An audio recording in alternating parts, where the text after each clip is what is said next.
maqaan kiyya hawwii deebisaati. Dhaloonni kiyya immoo araddaa ifa baas aanaa dadarii amata diidam diree dhawaa keessan jira. Qabsoo gaafa sabaa sabaatti jaalataa tarreen nu barsiise. Abbaan muraasa kiyyaa guulaa galmooti. Abbaan waraana keenya guddaan Galaasaa Jilbooti. Waa hundarraa nu dhoorku waa hundarraa nu eegu Galaasaa Jilbooti. Kana moggu sadii balleessite afree sana gabaasa. Naman tuqina hin jarjarina bakka malee hin dhaabbatina waliin tuqina. Kanunjuu kan dhugaan jirtu hin dogoggorina. Lubbuu teenya lubbuuti amma kan nurraa hin duuban deemu shahiideedha. Kanunjuu irbuu sorba gadii sorba olii kanunjuu Galaasaa Jilbooti. Hojii rakkanne Galaasaa Jilbooti. Abbaan isii burisoo baruutii fi ana ziyaabbarreen gaafa deeme abbaa isii nu baase. Harroomnee jiraachuurra Oromoo dhabamaa jiraadha. Dhabamaa jiraadha.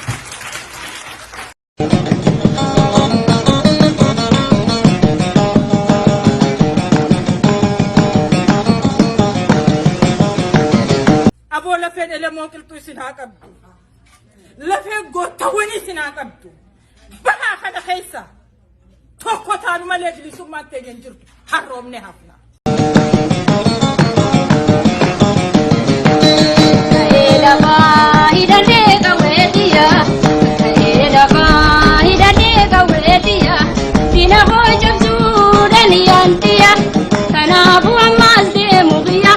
Keessa seenamti. Oduma akkas jennu baanee bakka hunda yaana bakka oolleen bullu bakka bulleen oollu cinqii hamtuu keessatti qabsoo teenya dabarsinee jirra. Beelofnee dheebonnee xaaxa isaa nyaannee hudhaa nyaannee bakka bishaan dhabnetti Galaasaa Jilboo citaa keessa fa'aa xuxxuuxaa jee citaa fa'aa keessa. Negayaan jiraadha yaabbalee yakkiyaa negayaan jiraadha yaabbalee. Gaaroola buttee eega galle booda fiig jedhanii fiig faadha inni gaara gaarnee keessaan barbaraadha inni hiddii bakka jedhan hundadha inni dachaan asiin eega ol dachaana bakka bobbaanuuf laga Ejersaatiin baaneeti dhummuu ga'an bakkitti hidhannoo hiikannu bakka sadii nuti as keessatti. Harargee keessatti bakka sadii bakka waan takkaan maletti sodaa takkaan maletti hidhannoo hiikan. Dhummuugaa baanee dhummuugaan fottoqaan haara lafeetiin buunee culul dhaynee cululiin gololchaminneeti Jilboon gooroorra Shariifaa gubbatti hidhannoo teenya hiikannee hafuura baafan. Achiin ol kunneeti. ol kunne hawaash dhaynee hawaashiin karaa caancootiin dhummuu gaddachaan rakkoo jabduu keessatti qabsooynee qabsoo teenya dabarsine nuti achirraa eega gaddachaane booda eega zamana dheeraa turre burqaddachaane burqatti hogguu dachaane lolli hamaan haleellaan jabduu nurra dhaabbatte za'aa shanirraa eegallee bakka qumbii janitti hanqa za'aa 11tti haleellaan jabduun nu dhaabbatte. Galaasaa Jilboolleen halkarraa haleelame nuugii bareen toona biraa kuftee ani immoo qoreen qabbanooytuu na diree kaartaa shanfixeetiin bororee qarree seenee lafeen duubaatu hundi cabxee na dhumte halkan sadii qarree keessa bulee achi keessaa namni ijoollee kuftee barbaadu na arkee haadha Adam janiin achuma bishaan noo baasanii hanqa asasaan akkana yaa'a. Bishaan noo baasanii mana nagalchanii huccuu dhalaan akkaayanii ogeessanii yaamanii na shukkumanii bultii 15 achi taa'ee bultii 15 eegaan fixe booda ka ollaallee nam tokko nan dhagayin karaa jalloo dhufnee karaa jallootiin wanni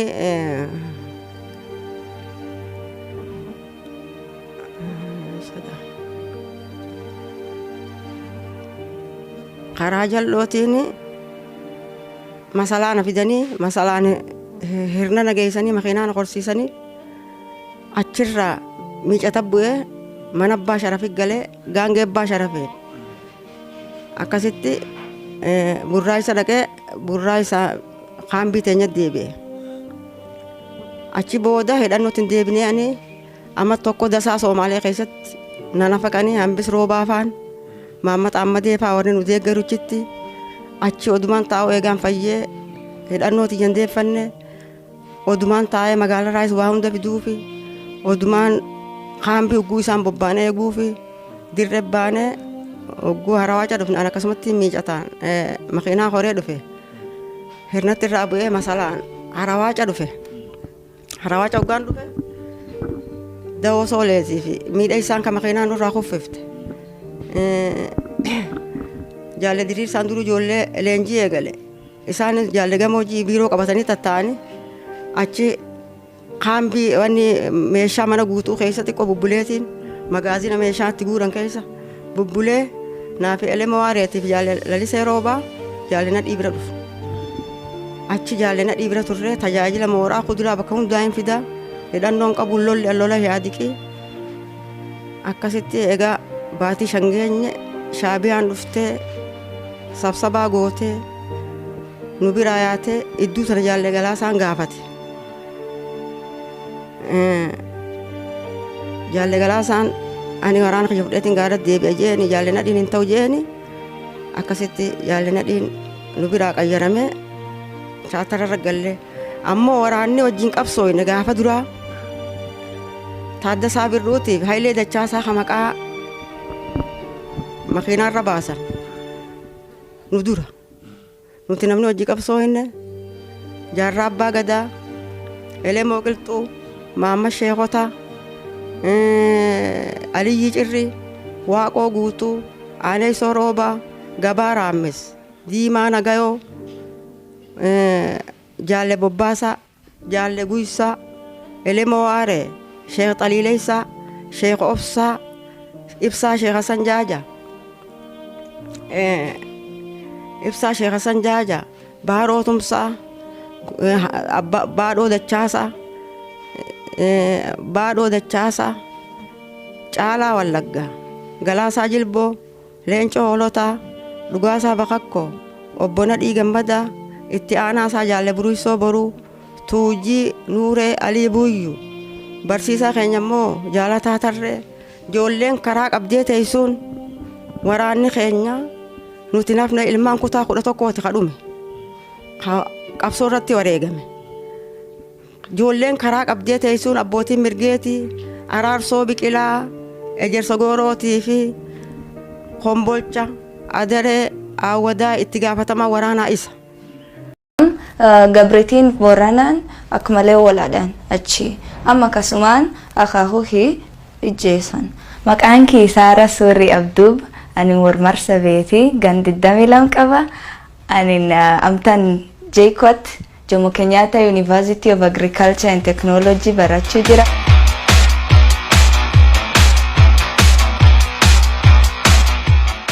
akkanin wanni kan chochooru bee ya beheni wanak McDonald Duck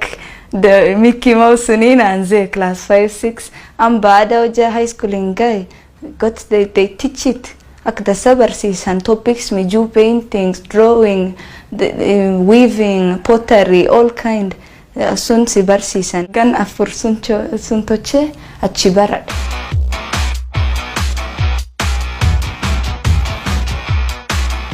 mamantiya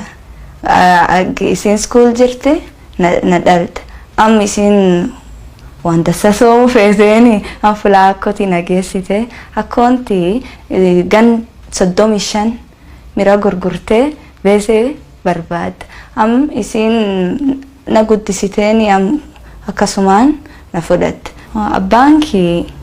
marro fasti karin ak dasa inni ark class 6 jir isliide unke jira ana rerati nam tokkolin walargin am kunin abba kan kenan jette akasuma baradde as isak dasa imbe adinti walin injiran am lafti no kesa guddanne leisamis jiran marsabetamo laf gosdibi gosin samburu Samburu beha amo namin afaan Boorana calla na dubbise akkoti calla gisesun namaan lol ka dikko borana si dubbisitu ka namaan loltu sun callaa tanaaf akka dasaa hin baran.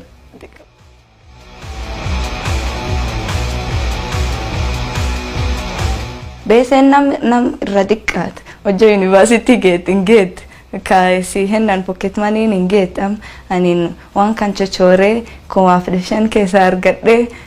akkasumaan beesee diqqoo tokko barbaadan ka skuulaan keessatti uumee. Anin fakkii akka malee midhaasu jaalladha ammoo waan anin soomuu jiru irraa rakkoo tokko.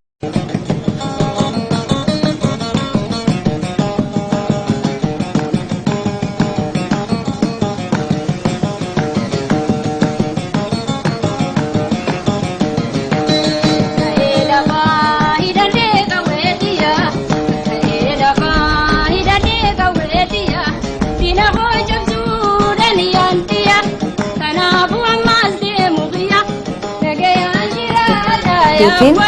barasanii weezanii ammallee hojii naa hennan keessa kastoomaa keessa argadha.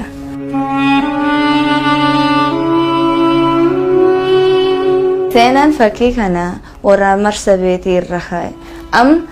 gabritiin Booranaan akka malee walaadhaan achi akkasumaan akaakuu ijjeessan gisee awwaalaa anin fakkii akaakuu kiyya kaase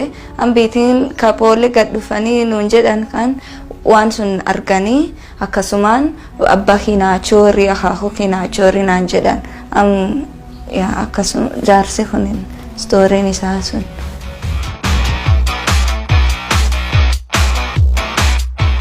Fuulduran hojii kan tochuuf ammoo waan skuul nageessaniif kan hin baradha sun fastii hojjechuu fedha.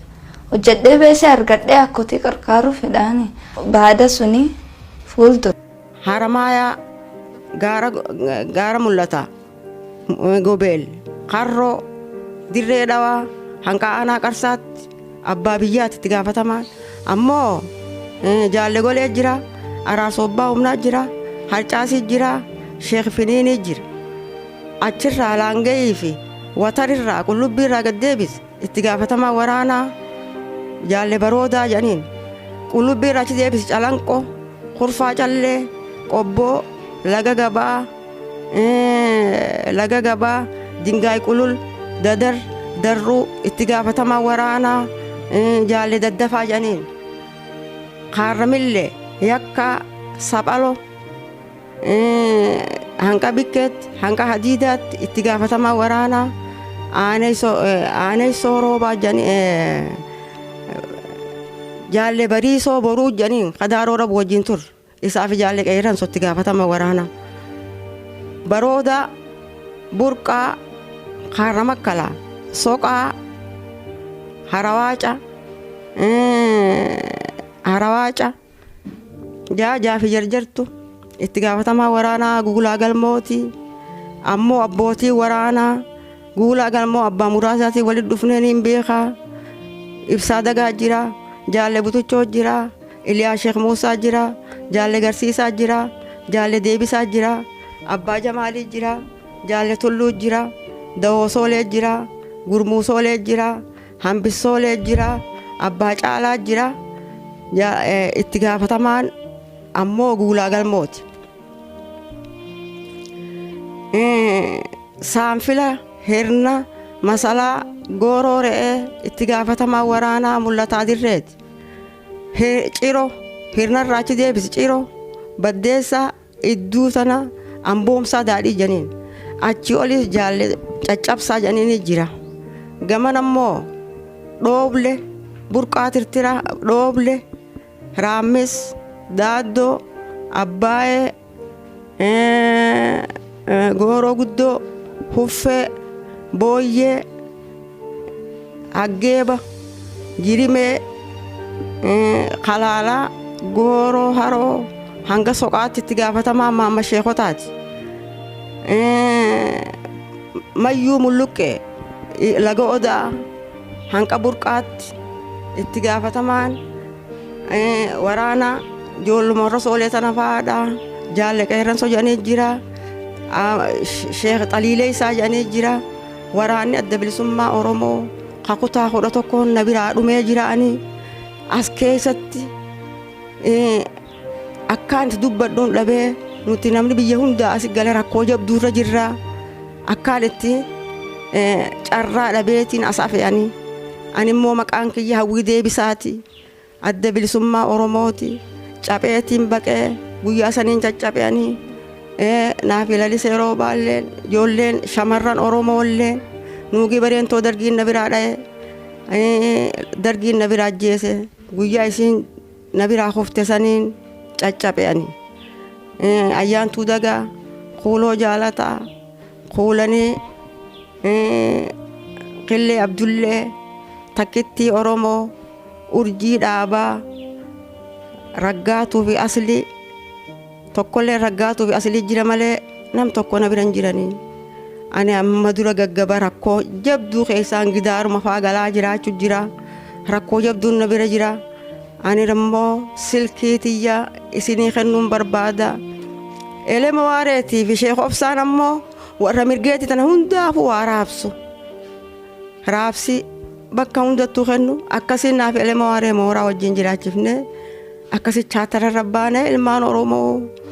biyya bishaanii fi midhaan hin jirre keessatti hundi wareegamanii karaa keeniyaa hundatti gammoojjii hunda keessatti wareegamanii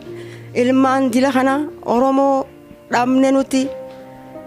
saniifuu tokkummaa keessan jabeeffadhaa kursiin barbaadinaa yaa Oromoo akka haleetti booda nu deebisina nuti wanni itti kufne tokkummaa dhaba qaraatii dhaba nama le'en nu fixe tokkummaa jabeeffadha kursiin barbaadina ilmaan Oromoo ganaa kan dhufne hadaraa taniin isinitti dhaammadhu ani Hawwii Deebisaati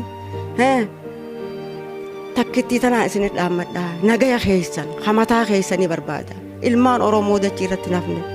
dhumnee jirra shamarran keessaa naafi raggaatuu fi aslii kaniin an beeku hangana qofaa jira anuu gaa dargii keessaan caccabee rabbii kiyya na baase hadiraa seennee nuti nam torba rabbi nu baase malee na barbaadanii na dhabanii ilmaan rabbiin kuno tura keessaa sadii rabbi naa kenne sadeen san lama shafaa tokkoon qaba tokkummaa jabeeffadhaa waliin harcaasina dubbiin akka kalee kan nuti hin deebine yaa ilmaan Oromoo haa alaamanaa haa bahaa kibbaa wal jabeeffadhaa kursiin barbaadina tokkummaa jabeeffadhaa akkan facaan akka kalee kan taane akki kalee kan nuti hin deebine akki kalee nu godhe hunda ni garra ijaan Abiyyi Ahmad bakka kalee diinni nuti hin seene san hukuta akka dhaqee nurraa araarse hoogganoota adda bilisummaa Oromoo qaamata 25 ala fixe biyyatti nu deebisuu tana nuti galata guddaan irraa qabaa an akka mataa kiyyaatti laffaaniiti ni beeyna akkaataatti isaan as ga'aniis yaa Oromoo wal jabeeffadhaa ganaa qeeroo takka akka mataan hin dhukkubne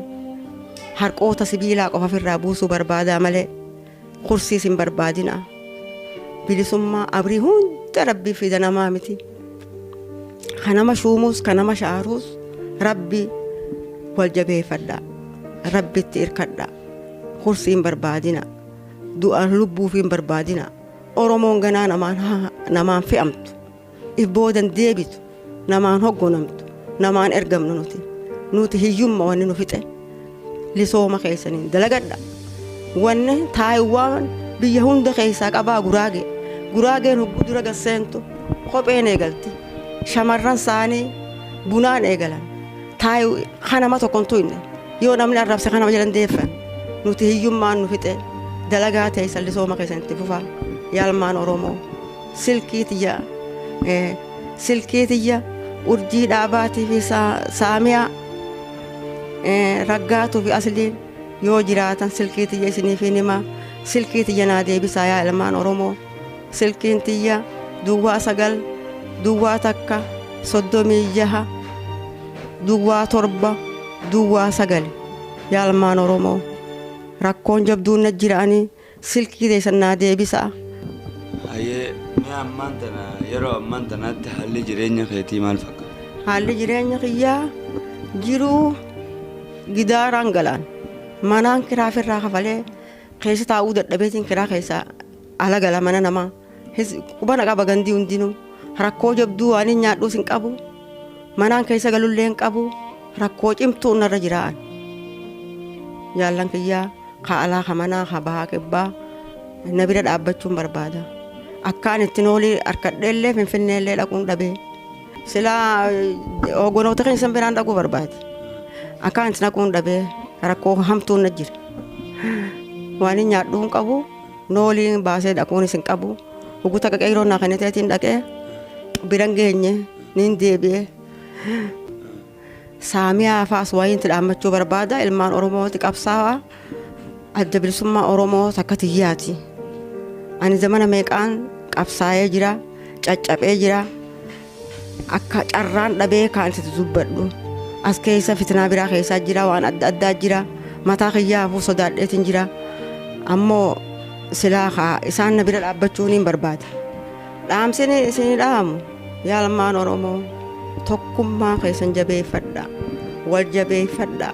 hayyuu fi jeenyaan na biraa dhumee jiraan bu'uura barbaanuun arganne hin milkooyne nuti wal jabeeffadhaa tarkaanfadhaa dhiigni hayyuu fi jeenya dhabnee jirra ni beeytanii yaa araarsoo biqilaa ni beeytaa jaallan kee kasi biraa dhume jabeeffadhaa wal bu'uura keenya ha barbaanuun argan rabbiin nuuf kenna kanama shuumuu fi kanama shaaruus rabbii obsaan tokkummaan itti dhaqqaba.